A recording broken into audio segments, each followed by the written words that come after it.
G'day, welcome to my beautiful home city, Coffs Harbour in Guinea. We are the traditional lands of the Gumbaynggirr Nation. Sorry, I've got to work out how to work this thing yet.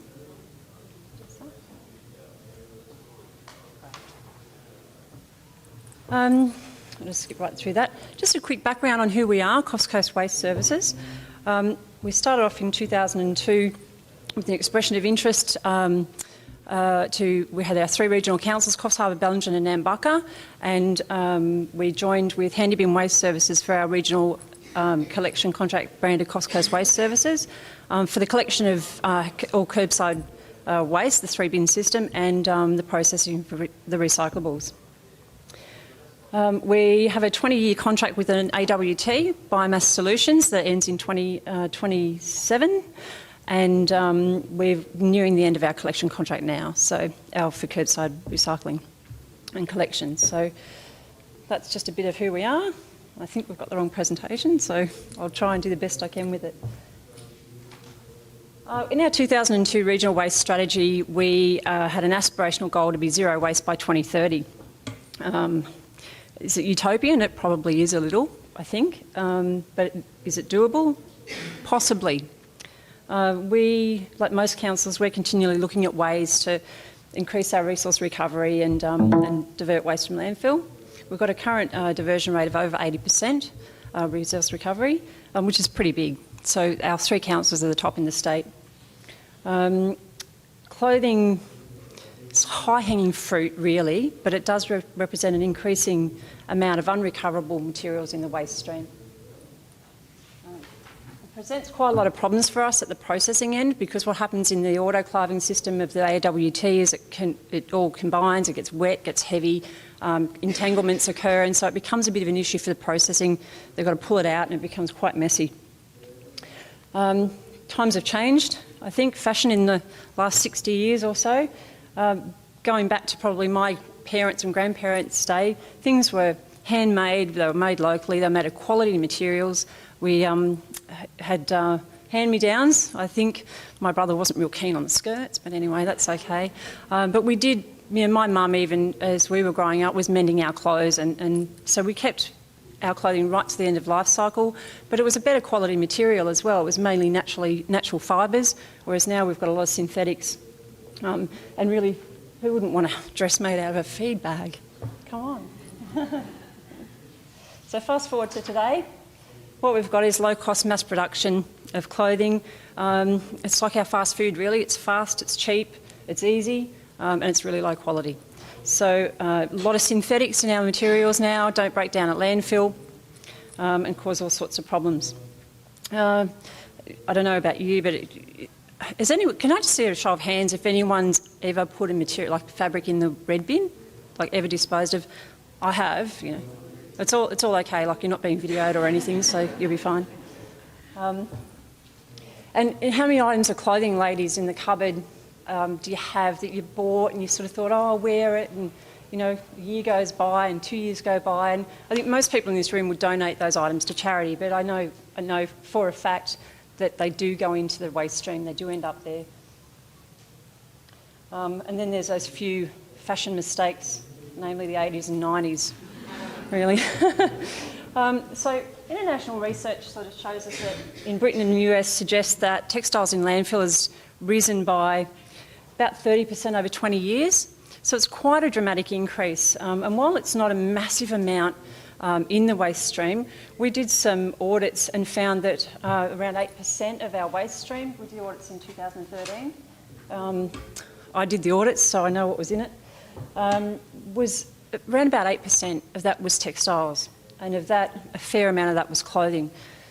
So it's fairly consistent with national studies, and informal discussions that I personally have with charity stores indicated that their donations were dropping over time. So they were actually looking for, and I don't know whether you've seen in your local area, but I've seen A-frame boards out the front of the Red Cross store and Salvation Army saying donations, desperately needing donations of clothing and good used materials. So what we ended up doing, the three councils in Handy Bin got together again, as we do, and decided that we conduct a trial of clothing collections through the curbside recycling stream.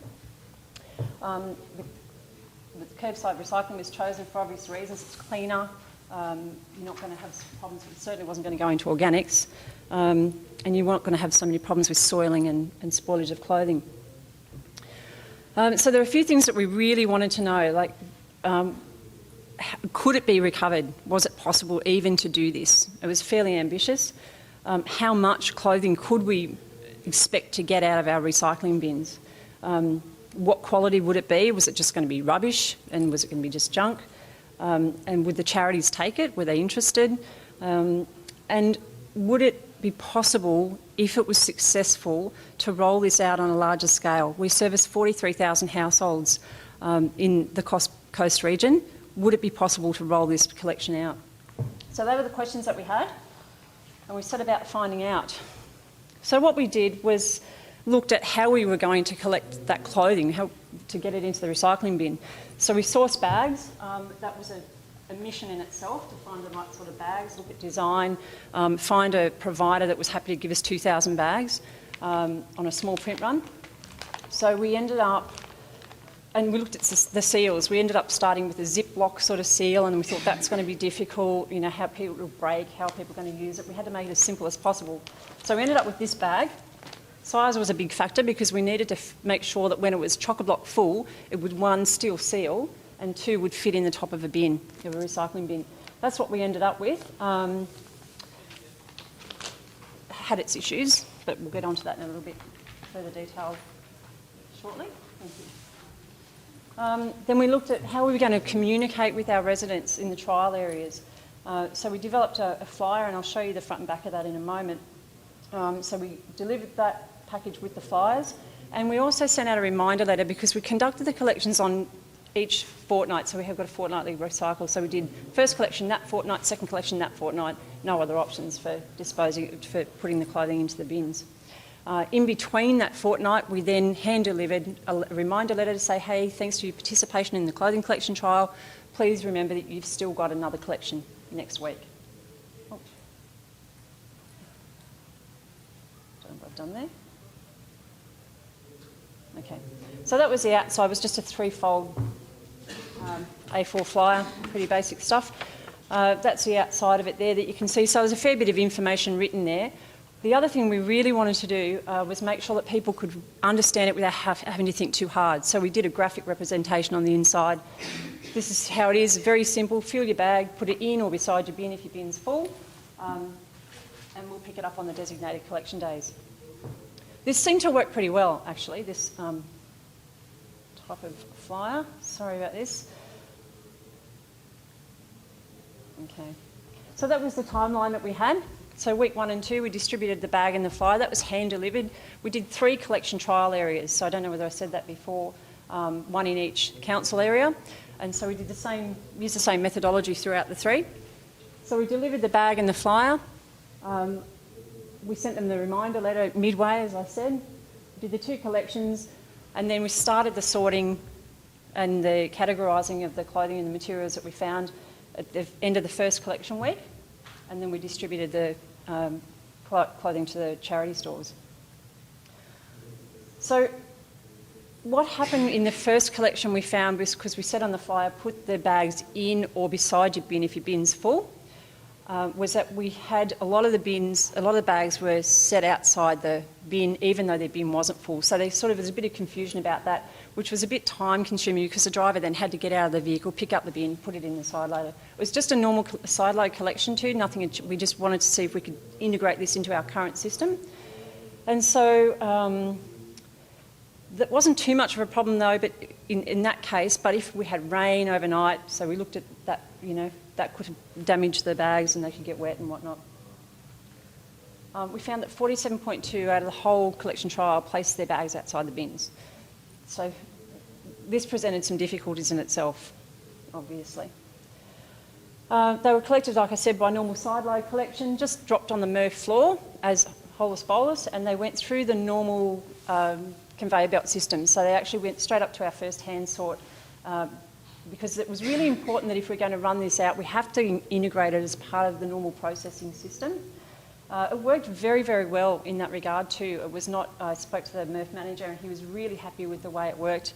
Didn't cause him any problems, didn't have to have any extra staff on to do it. So it just went right into the system as it was. Then from the MRF, the clothing was put into big bins and it was sorted by the charity store. The first 2 collections was the same charity store and they were actually chosen, and they were chosen based on their capacity to be able to sort it. So they had a really big group of volunteer labour, they had very good management structure, and they had the warehousing capacity to be able to deal with the clothing. We didn't know how much we were going to get, so we needed to make sure we could deal with it. We had, you know, loads and loads of it. 3 bags were distributed with the flyers too, I should add.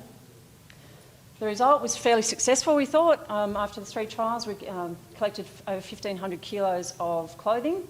80% of that clothing was deemed to be saleable or export, but export also attracts a fee as well. So only 10.4% of it was waste, which I was quite astounded by because I did expect a lot more. A good percentage of that waste that came out of it was due to the first collection where the tape on the bags didn't actually seal properly, and we had issues with the compaction because of the micron of the plastic was a bit thin. I think it was a 100 micron bag. So there was tears and things that occurred because of compaction of glass and whatnot. So on the second trial, we actually revisited the bag and we got a 120 micron bag. The seal stayed the same, so it held together really well. We had, 80% less damage on the second and third trial, which was astounding for just an extra little bit of plastic thickness.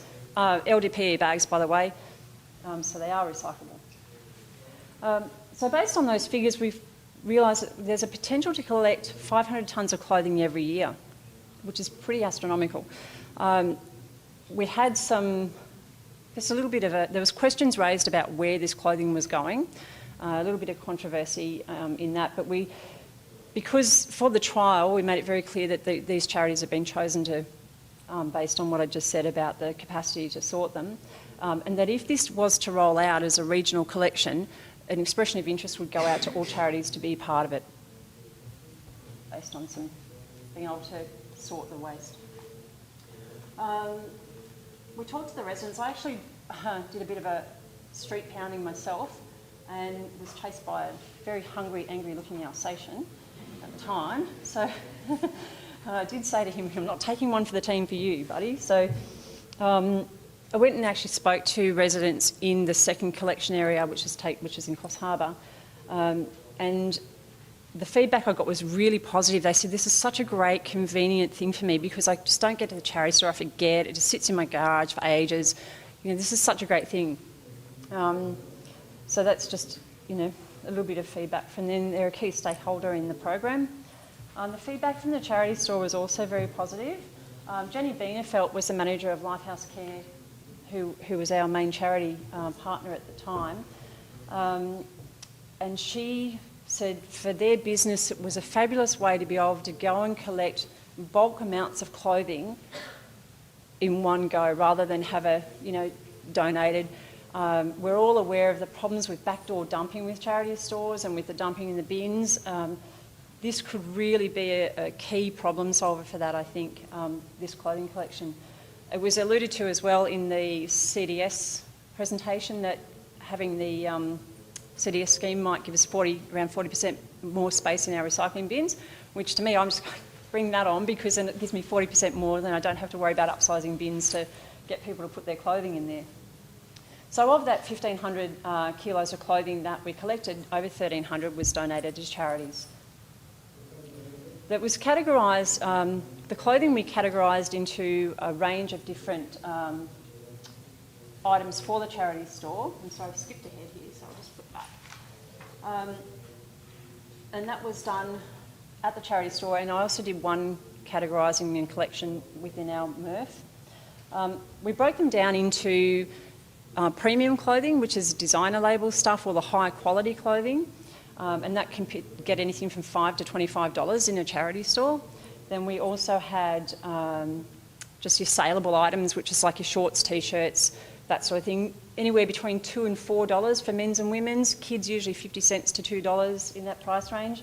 Then there was the export quality, which is clothing that's either really, really old-fashioned has a bit of a stain on it, missing a few buttons, maybe a broken zipper.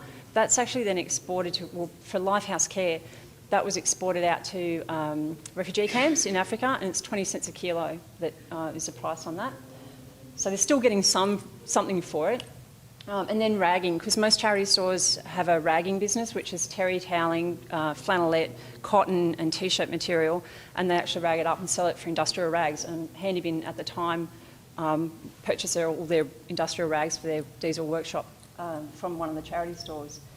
So they were the 4 categories, and it was quite interesting that in the first collection, which was in Bellingen, actually we had a lot more of the premium range of clothing and a lot more of the saleable, whereas within Coffs Harbour, and I can't speak too much about Nambucca because I wasn't really involved in that collection itself, but for Coffs Harbour it was much more within that general saleable $2 to $4 category, and a lot of rag. Oh, incidentally, everything I'm wearing today came from a charity store. Everything on the outside, everything you can see, with the exception of my glasses. And I went and did a bit of a shop around and thought I'll check out what I can get, you know, so for today. And I added it all up and it's got a retail value of about $365. And none of it's designer, but shoes and everything. And I think I paid $23 for it. So, you know, the charity stores aren't getting a lot of money back for that material, but, you know, it's certainly helping their business and, like I said, eliminating that backdoor dumping. The big challenges we had were the overfull bins and the bags, as I said, on the side of the bins. It took a lot more time to collect, but based on the fact that the bags were outside the bins. Overfull trucks, it does add a lot of volume to your recycling yields with the clothing. If you're doing it on a 2-week program or a short period, that would be alleviated in a regional rollout that was available year-round, and the compaction and glass breakage, but we overcame that by having those thicker bags. Communication is really key with the residents because they get a little bit suspicious for some reason when we start doing something different. But we overcame that in that trial. I don't know how successful, we wouldn't have the resources to go and speak to people face to face if we're rolling out to 43,000 households. But that one-on-one communication with the resident was incredibly valuable because they was very suspicious about who was getting the money for the clothing, where was it going, you know, that sort of thing. The spoilage, well, again, the bag splitting was a bit of a problem, even in the second collection where the tape, there was a few bags where when you took the plastic backing off the actual tape, the tape glue came away with it. So we had a few duds like that. I think it was 1 in 25 or you know, thereabouts. So it wasn't a huge amount, but we'd have to pay closer attention to the manufacturer of the bag to make sure that we avoid that problem. And they're quite thick, so you'd only be able to give households maybe 3 to 5 of those bags. You certainly couldn't post them because you end up with a wad of material this thick if you're going to send them out. And again, the efficient and equitable distribution of the clothing, like I said, we'd address that through having an EOI go out to all of the local charity stores and giving everybody an opportunity to say, we want to take this product. There's a real social enterprise feel to this project, and I think that there's really good potential in that area. Just stepping back to the Coffs Harbour trial, we did a 360 litre bin trial there in 2009, and those residents, we kept that area for the trial of the clothing collection in Coffs Harbour because they had the 360 litre bins. So we thought, we'll see how we go with this and whether these bins, you know, are too full or what happens. So in that area there was virtually no bags placed outside the bins, which is good. And we did find in that 360 litre trial that we recovered an extra 4.5 kilos of commingled recycling over the fortnight. And so we equated that to 2,000 extra tonnes, potentially, of recyclables if we were to roll out 360 litre bins. But I think the CDS might have a very big impact on that now. So going into the future, we're looking at doing this on a regional scale. We need to continue the stakeholder engagement. The options for the 360 litre bin. We've got a waste strategy that we're in the process of kicking off right now, along with our waste collection contracts. So it's food for thought for us going into that strategy. And we'd need to, again, look at the recycling design of the bag. We'd need to have, as part of our waste collection contract, we're looking at getting 6 and 7s through our recyclable as well. So that would address the issue with the bag. So if we've got that, we really want to be able to recover that bag. It's a bit dodgy to go out to the public and say, put your clothing in this and we'll recover it, but we can't recycle the bag. So we have to address that. And I think that's it. Thank you.